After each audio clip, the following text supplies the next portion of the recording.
psychosocial support, it's way important. For me,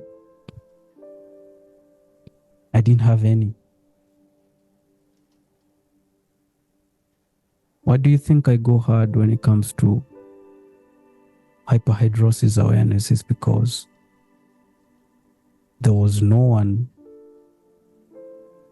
that I could talk to.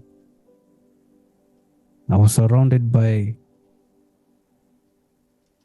people who didn't bother to understand, but they had their own conclusions, you know. They had their own, how can I say it? I'm trying to think of the right word. They had their own view. So there are those who believed it's caused by fear. You're just fearing. There are those who concluded that it's an anxiety issue. Or there are those who also concluded that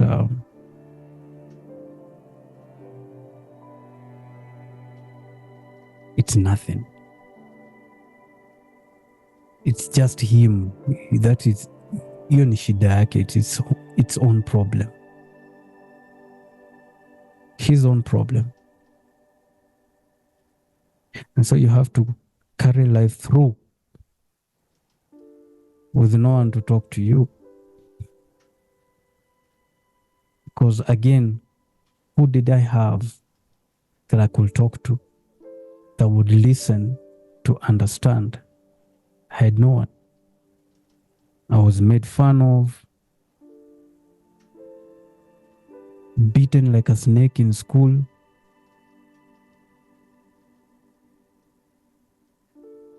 By educators during that time.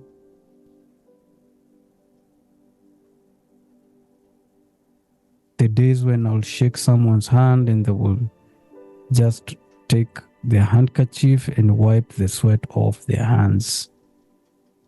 I mean, they couldn't wait for me to leave. They did it right in front of me. Or when you go to a cyber and as you're typing, you know, the days when we used to have cyber cafes, unaenda pale, you're using the keyboard, you're typing, and then sweat puddles are all over the keyboard. And the next person, as soon as they want to access they sit down and they want to use the PC and access the internet. When they notice the sweat puddles, they would call out the attendant.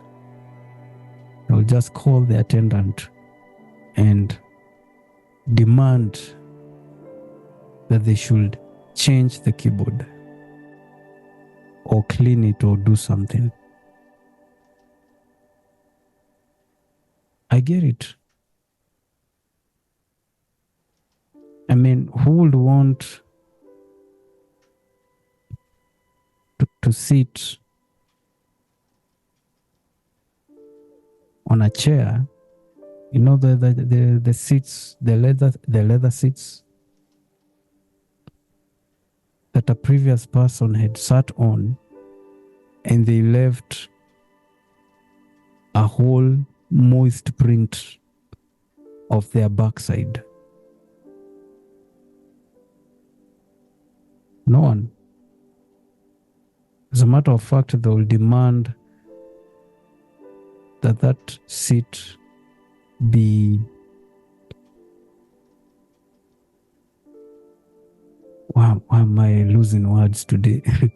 Okay, they will demand hiyo kiti panguzo with they should wipe it with an antiseptic or an antibacterial something, just because who knows the number of bacteria that are there. But do you think the other person intended to have such a life.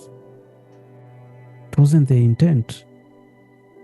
I never wanted to go to that cyber and just smudge the keyboard with my sweat paddles. Never. Or when you'll go to church and no one wants to hold hands with you during that pastor's moment. Or my experiences when I was taking my ID because I was so drained. I've shared this story, this experience a number of times. Same way when I was taking my NSSF,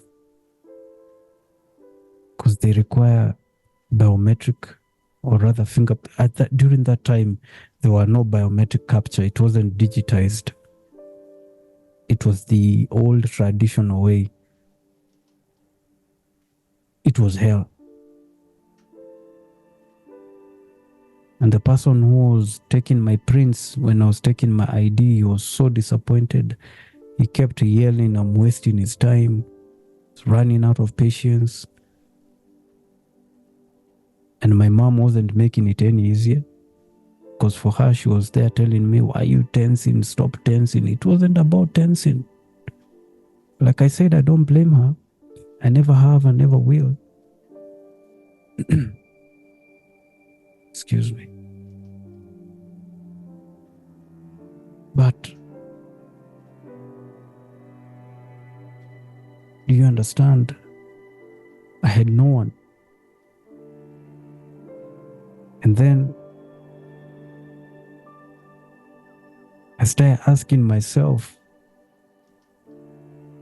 if this is how I feel, even though I didn't believe at the time that there was anybody else out there with sweat issues, I thought it was just me and me alone.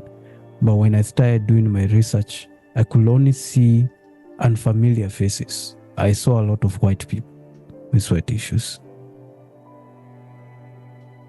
So I got confused. Is this a white man's issue? Or what's going on? But then I started asking myself, if I'm not alone and there is someone with sweat issues, be it hyperhidrosis, brome, and the rest, who do they talk to? Where do they go for treatments? Where do they get support? When they're being mocked, being made fun of, when you can't take off your shoes because the stench will make people leave uncomfortable, disgusted, and they're going to point it out. They're not, if someone has smelly feet, you won't sit there and tell them, God bless your heart. Oh, you'll be like, if you don't take your smelly feet, smelling like 7 dead basement rats, the French toast out of here,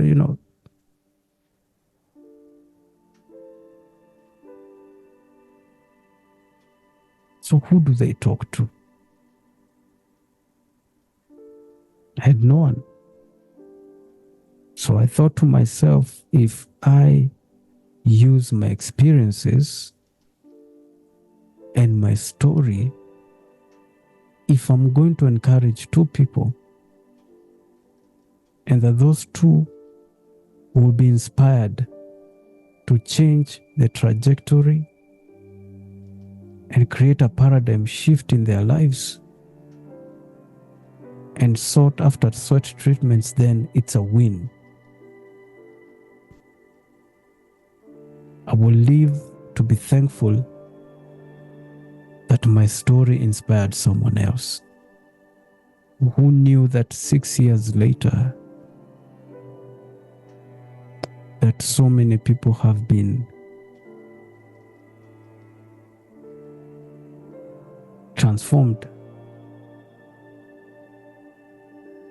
from a defeatist mindset to now they have the courage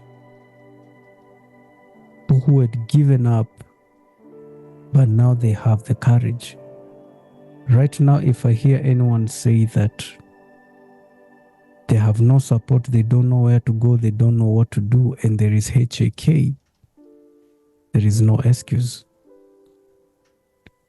During my time, I didn't have anyone. Right now, there is HAK. And we are doing the best we can to ensure that you get the psychosocial support that you need. Throughout the 6 years, I've sat down in restaurants, I've met clients face to face, one-on-one. We've talked for more than 2 hours, and the goal is you're not going to leave here the same person. You're not living the same way you came to this meeting. Hautoki hapa with the same energy, hautoki hapa with the same mindset. You're living here a different person.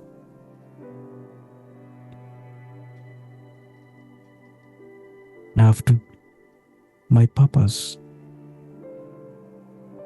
my work is to get you out of that pit that you've thrown yourself in, and to show you that I'm a living proof.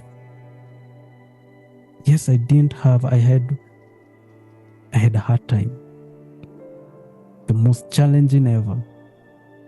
I didn't have an organization that I could inbox and tell them, this is how I feel. I feel like giving up. I have no one to talk to.